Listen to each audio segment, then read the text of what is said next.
नमस्कार.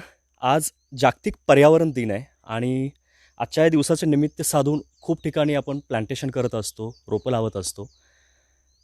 सगळ्यात महत्त्वाचं म्हणजे आज आम्हीही अशाच ठिकाणी एक रोपं लावण्यासाठी आलेलो आहोत. आज या फेसबुक लाईव्हचा मित्रम आयुर्वेदच्या या फेसबुक लाईव्हचा एक विशेष विषय आहे. म्हणजे आयुर्वेदातील पर्यावरण आणि इथं ज्या ठिकाणी आम्ही आलेलो आहोत, आपल्यासोबत आहेत मित्रम आयुर्वेदचे डॉक्टर कुंभार सर आणि त्यांनी खूप ठिकाणी प्लांटेशन केलेलं आहे. इथं वेगवेगळ्या वनस्पतींची प्लांटेशन केलेलं आहे. आज त्याची माहिती आपल्याला जाणून घ्यायची आहे त्यांच्याकडून. आणि सगळ्यात महत्त्वाचं इथं आल्यानंतर मला एक गोष्ट जाणवली, की आज आपण जिथं झाडं लावणार असू, तर आज फक्त लावायचे आहेत म्हणून लावायला नको. ती जगवता येतील अशा ठिकाणी किंवा आपली पोहोच होईल अशा ठिकाणी ती लावणं फार महत्त्वाचं आहे.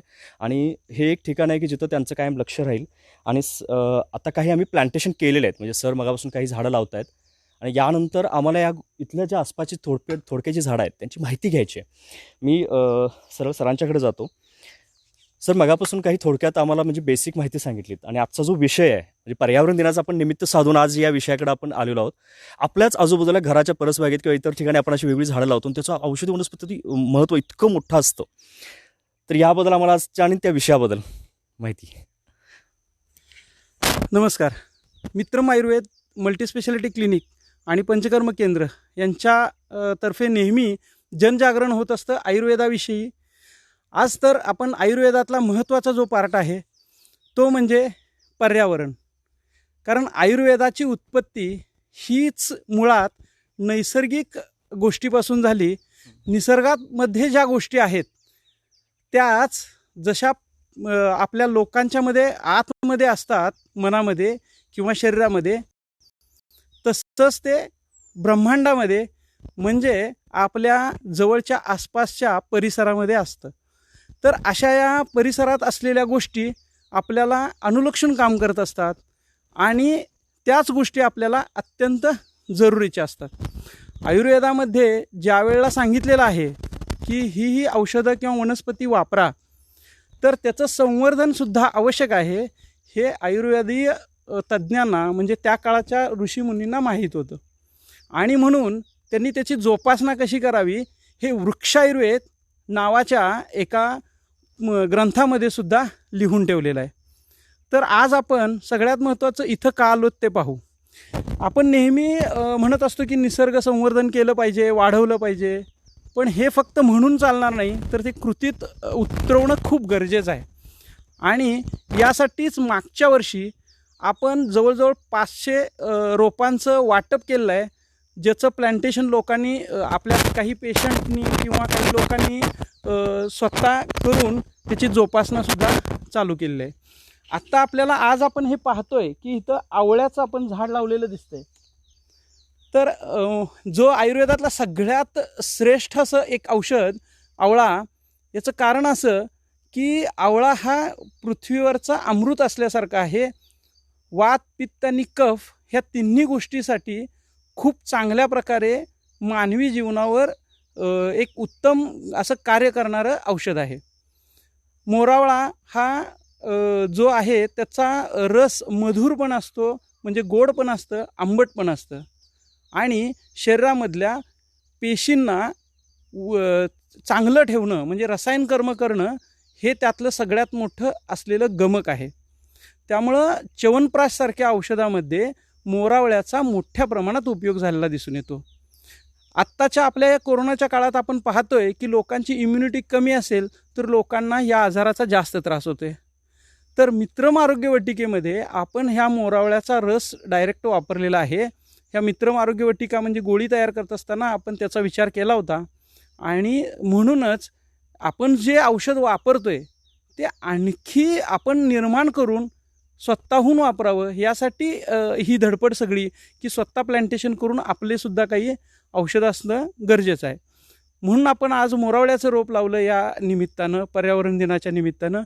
जागतिक पर्यावरण दिनात हाच संदेश आमचा मित्रम आयुर्वेदचा असतो की लोकांनी जास्तीत जास्त नैसर्गिक राहावं, नैसर्गिक खाणंपिणं ठेवावं आणि नैसर्गिकरित्या राहावं. आता आपण आणखी इथं लावलेली झाडं आहेत त्यांच्याविषयी थोडी माहिती घेऊया.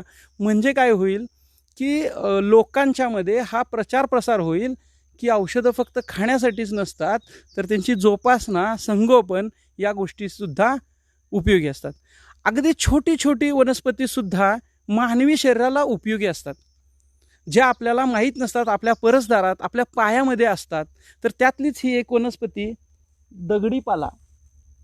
आता हा दगडीपाला म्हणजे पूर्वीच्या शेतात काम करणाऱ्या सगळ्या लोकांना आत्तासुद्धा माहीत आहे की एखादी जखम झाली तर ती जखम भरण्यासाठी याचा पाला चुरगळला जातो आणि जखमेत भरला जातो. कारण जखम भरून येण्यासाठी त्यामध्ये कार्यकारी तत्व आहेत आणि त्यामुळे जखम लवकर भरते.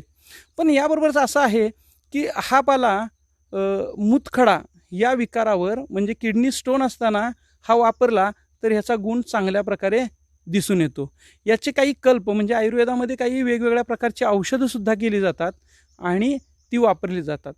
तर शेतात असणाऱ्या लोकांना ही गोष्ट माहीतच आहे, म्हणजे पूर्वापार पारंपरिकरित्याही चालत आलेलीच आहे. पण आत्ता आपण औषधात वापरतोय आणि त्याचे कल्प करून वापरतोय की जेणेकरून हे लोकांना सोपं जावं. कारण सिटीत राहणाऱ्या मेट्रोपॉलिटन सिटीत राहणाऱ्या लोकांना खूपच प्रॉब्लेम असतो की त्यांना जवळ औषधं मिळत नाहीत. तर त्यांच्यासाठी आपण औषधंसुद्धा बनवतोय. आता आपण जसं मोरावळ्याविषयी पाहिलं तसंच आवळाच, आता हा सुद्धा आवळाच आहे, पण हा विलायती आवळा आहे. याला छोटी छोटी आवळे लागतात, जे आपली रवी असते त्या रवीच्या टोकाला जसं असता तसा आवळा दिसतो म्हणून त्याला रवी आवळासुद्धा म्हणतो. पण ह्या आपण लावलेल्या मोरावळ्याचा जो उपयोग आहे रसायन कर्म तो या आवळ्याचा नाही.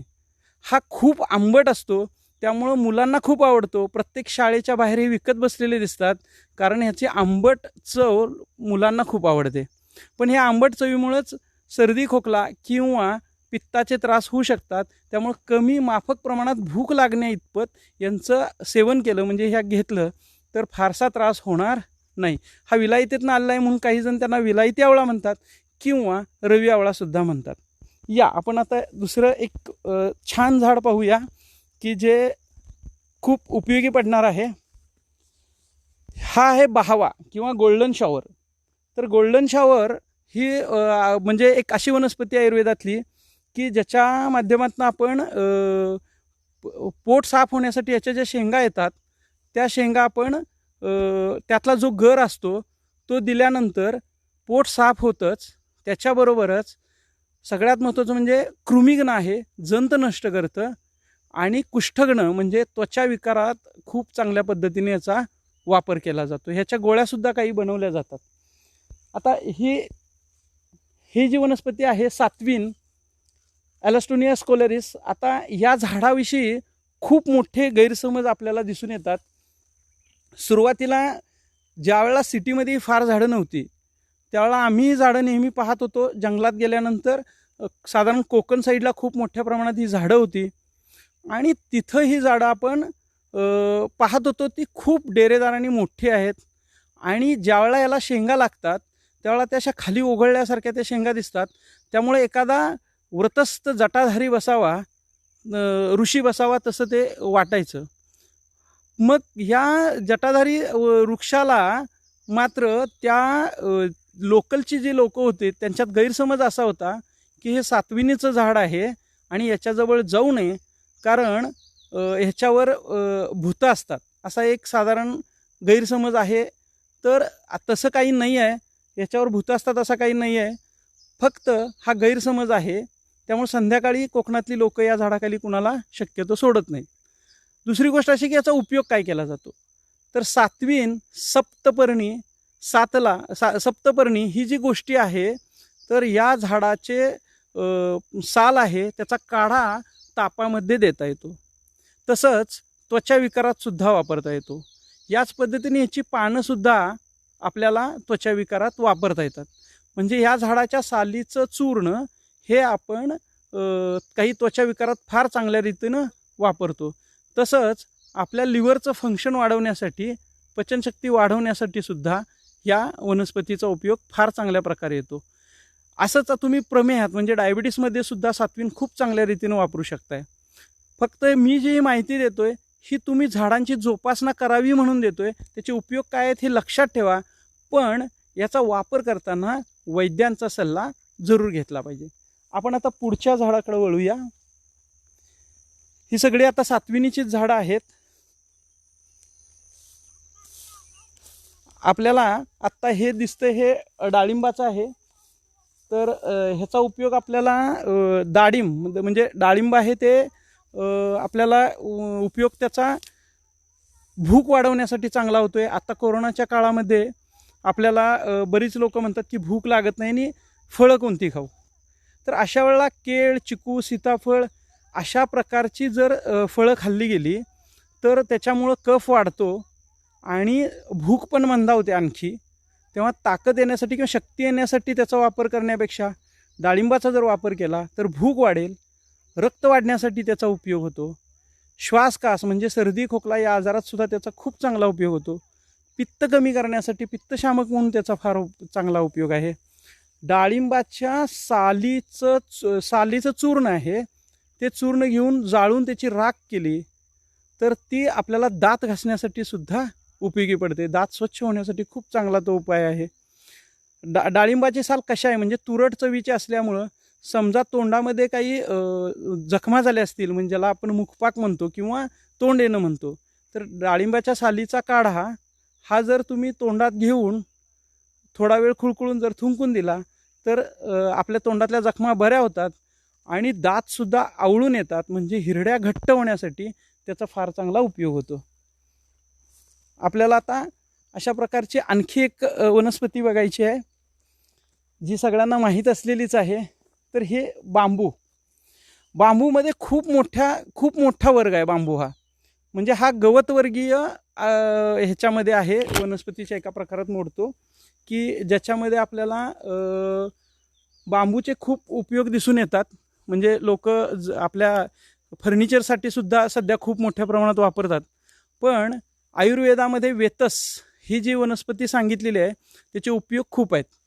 हा बांबूची पानं आहेत ती ज्यावेळेला संधानकर्म म्हणजे आपण एखादं आसवारिष्ट बनवत असतो तर त्याच्यामध्ये घालण्यासाठी याचा वापर चांगला होतो. तसंच ह्या झाडाचे जे झाड ज्यावेळेला 40 किंवा 50 वर्षाचं होतं त्यावेळेला शेवटच्या वेळेला त्याला फुलोरा येतो म्हणजे त्याला बी निर्माण होतात. त्या बियांना म्हणतात की कसाडा बीज. म्हणजे भात असतं, भातकूट असतं, भाताचं बी असतं, त्या प्रकारेच हे भात तयार होतं आणि पूर्ण झाड त्यानं फुलून येतं. अक्षरशः सडाच्या सडा झाडाखाली पडतो आणि त्यानंतर हे झाड मरतं.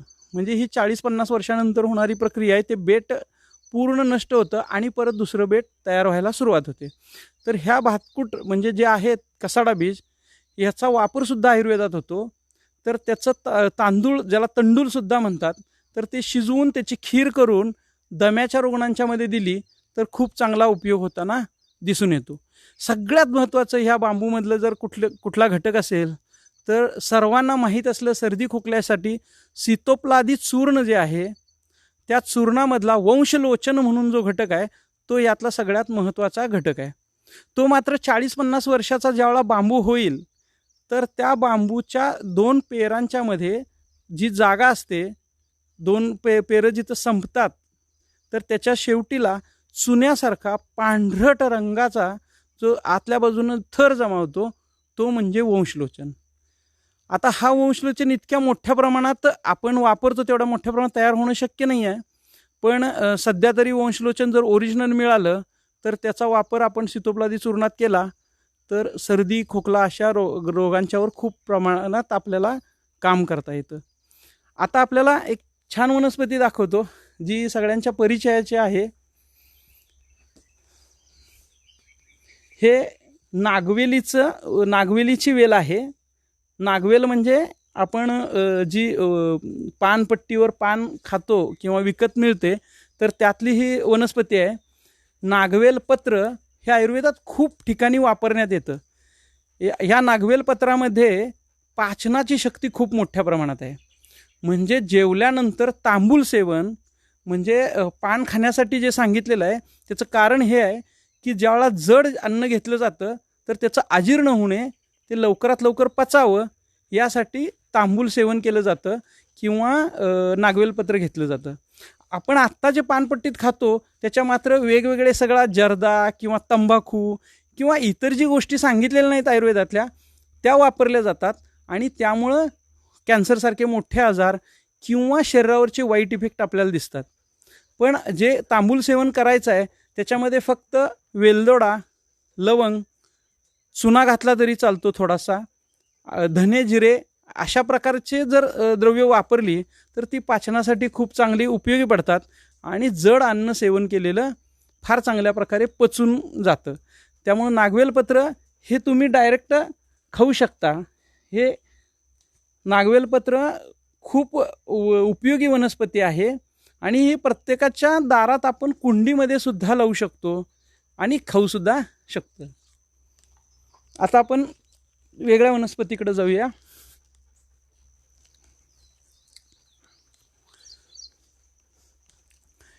हा गवती चहा आहे. गवती चहामध्ये सगळ्यांना माहिती आहे की चहा करत असताना जर गवती चहा टाकला तर तो किती सुंदर लागतो, म्हणजे चवीला सुद्धा सुंदर लागतो, स्वाद पण येतो चहाला. आणि त्याच्याबरोबर सगळ्यात मोठं जे काम होतं ते श्वासकास म्हणजे सर्दी खोकला या आजाराच्यावर. कारण याच्यामध्ये जे उष्ण आणि तीक्ष्ण औषधं आहेत त्याच्यामुळं आपल्यातला कफ कमी होतो आणि त्याचा उपयोग खूप चांगला होतोय. पण तरीसुद्धा रोजच्या रोजच घ्यायला पाहिजे गवती चहा असं नाही, तर काही थंडीच्या काळामध्ये जास्त उपयोगी आहे किंवा पावसाळ्यात खाणं श्रेयस्कर. अगदी रोजच खायला पाहिजे असं नाही आहे. ठीक आहे. ह्यानंतर आपण इथं केळ पाहतोय. तर ही केळ ही वनस्पती, आता मगाशी जसं म्हटलं की सर्दी, ताप, खोकला, कफाचे आजार झालेले असताना केळासारख्या जड पदार्थ खाऊ नयेत हे नक्कीच आहे. मग केळ उपयोगीच नाही का? तर 100% आहे. आपल्याला ज्या वेळेला बृहण करायचं आहे, म्हणजे एखाद्याची तब्येत वाढवायची आहे, त्याला ताकद द्यायची आहे, त्यावेळेला केळ खावं आणि ते या प्रकारचं असावं. म्हणजे हे आपण म्हणतो त्याप्रमाणे देशी केळ असावं की जे पचायला हलकं आहे. बंदरी आणि मोठी केळं असतात त्याच्यामुळं फक्त पोट भरण्याचा उपयोग होतो, पण औषधी गुणधर्मांचा जो उपयोग आहे तो ह्याच्यामध्येच फार चांगल्या प्रकारचे आहे की ज्याच्यामध्ये सोनकेळ म्हणतात. अगदी छोटंसं केळ असतं आणि ते खूप पिकत गेलं तरी त्याची साल काळी होते पण आतलं केळ छान राहतं. तर अशा प्रकारचं केळ वापरणं चांगलं. दुसरी गोष्ट आहे की याच्यामध्ये यवक्षार, सज्जिक्षारसारखे काही क्षार असतात या वनस्पतीमध्ये, त्यामुळे हे मूत्र म्हणजे डायुरेटिक आहे. तर ह्याच्या काही भागापासून तयार केलेली औषधं मूतखड्यासाठी वापरण्यात येतात. जसं कदली कल्परसायनम म्हणून एक औषध आहे की जे बनवलं असता आपल्याला मूतखड्यासाठी तर त्याचा उपयोग होतो, प्रोस्टेटमध्ये उपयोग होतो. त्याच प्रकारे स्त्रियांचे ज्यावेळेला MC जाते, रजोनिवृत्तीच्या काळामध्ये जे व्याधी होतात, आजार होतात की ज्याच्यामध्ये खूप घाम यायला लागतो, अशक्तपणा येतो किंवा हाडांची झीज व्हायला लागते, कॅल्शियम कमी पडतं, अशा वेळेला या कदलीकल्प रसायनमचा खूप चांगला उपयोग होतो. कदल्यादी घृत पण आहे की तुपासारखं बनवता येतं की ज्याच्यामध्ये मूळ, फुलं, त्यानंतर झाडाचं खोड म्हणजे आपण जे सोप म्हणतो ते, या सगळ्यांचा वापर करून आपण ते एक तूप तयार करतो की जे उपयोगी पडतं स्त्रियांच्या आजारांच्यामध्ये. बहुमूत्रता अधिकारमध्ये, बहुमूत्रता म्हणजे काही जणांना खूप लघवी होण्याची प्रवृत्ती असते, प्रोस्टेट नसताना सुद्धा आणि डायबिटीस नसताना सुद्धा, त्याला डायबिटीस इन्सिपिडस सुद्धा म्हणतात. तर अशा वेळेला याचं घृत जर बनवलेलं असेल तर खूप चांगलं उपयोगी पडताना दिसतं. आता आपण परत एक छोट्या वनस्पतीकडे जाऊया.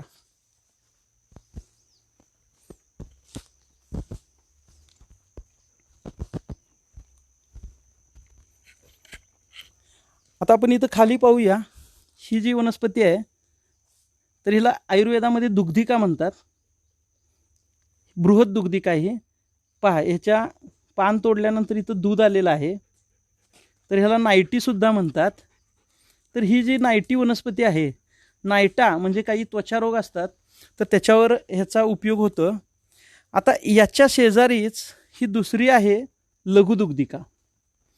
बघा, याचं पान तोडलं तरी यातनं येणारच आहे चीक, खूप छोटा आहे. तर ही लघुदुग्धिका आहे, ही पण छोटी नायटी. तर त्वचारोगावर हिची पानं चुरगाळून जर लावली तर खूप चांगला उपयोग होताना दिसून येतो. आता आपण ही झाडं पाहतोय, तर ह्या झाडांचे खूप मोठे उपयोग आपल्याला आहेत आपल्या शरीरावर. मी अगदी थोडक्यात जेवढं सांगता येईल थोड्या वेळामध्ये तेवढं सगळं सांगत आहे, कारण इथं वनस्पती खूपच आहेत. इथं पसरलेल्या दिसतात सगळ्या वनस्पती. आता लोकांचा सगळ्यात मोठा वाद आहे की देशी वनस्पती आणि विदेशी वनस्पती, हा खूप मोठा एक प्रकारचा वाद होऊन बसलेला आहे. तर वनस्पती या सगळ्या वनस्पतीच असतात, पण का, कधी, कुठं, कशासाठी लावायच्या याचा जर तुम्ही शास्त्रीयदृष्ट्या विचार करू लागलात, तर आपण आपल्या वनस्पती ज्या आपल्या परिसरात पूर्वीपासून येत आहेत त्याच जर लावल्या तर त्या आपल्या शरीराला पण उपयोगी पडतात आणि आपल्या परिसरासाठी त्या सात्म्य झालेल्या असतात. त्यामुळं इतर झाडांच्यावर, वृक्षावर त्याचा जो परिणाम येणार असतो तो येत नाही. यासाठी डॉक्टर मधुकर बाचुळकर सर यांचं देशी विदेशी वनस्पती हे जर पुस्तक वाचलं तर त्याच्यामध्ये या सगळ्या शंकांचं निरसन करण्यात आलेलं आहे. तर आयुर्वेदामध्ये सुद्धा कुठल्या भागामध्ये कुठल्या वनस्पती येतील त्याचे प्रकार करून ठेवलेले आहेत, म्हणजे प्रदेश सांगितलेले आहेत. जांगल प्रदेश, अनुप प्रदेश आणि साधारण प्रदेश असे 3 सांगितलेले आहेत. जांगल प्रदेश म्हणजे जो आपला विदर्भाकडचा भाग आहे की ज्याच्यामध्ये पाणी खूप कमी असतं, तर अशा प्रकारचा कोरड्या हवेचा भाग. त्यानंतर अनुप प्रदेश म्हणजे जिथं जंगलं आणि दलदल खूप आहेत, हा आपला कोकणचा जसा किनारपट्टी आहे तशी. आणि तिसरा साधारण प्रदेश, जसं कोल्हापूर, सांगली, सातारा आहे की ज्याच्यामध्ये खूप दलदल पण नाही आहे आणि खूप कोरडं हवामान पण नाही, तर हा साधारण प्रदेश. मग या प्रत्येक ठिकाणी कुठली वनस्पती कुठं जास्त येणार याला काही ठोकताळे आहेत आणि पूर्वापार चालत आलेल्या आपल्या भारतीय संस्कृतीनुसार ते जर आपण पाळत राहिलो नेहमीच, तर आपल्याला आपलं जीवन नक्की आयुर्वेदाच्या माध्यमातून चांगलं करता येईल. वनस्पती फक्त वापरायच्याच नाही आहेत, तर यांचं संगोपन, संवर्धनसुद्धा आवश्यक आहे. आम्ही जर औषधं काढण्यासाठी बाहेर जात असू तर काही गोष्टींचं पथ्य नेहमी पाळतो.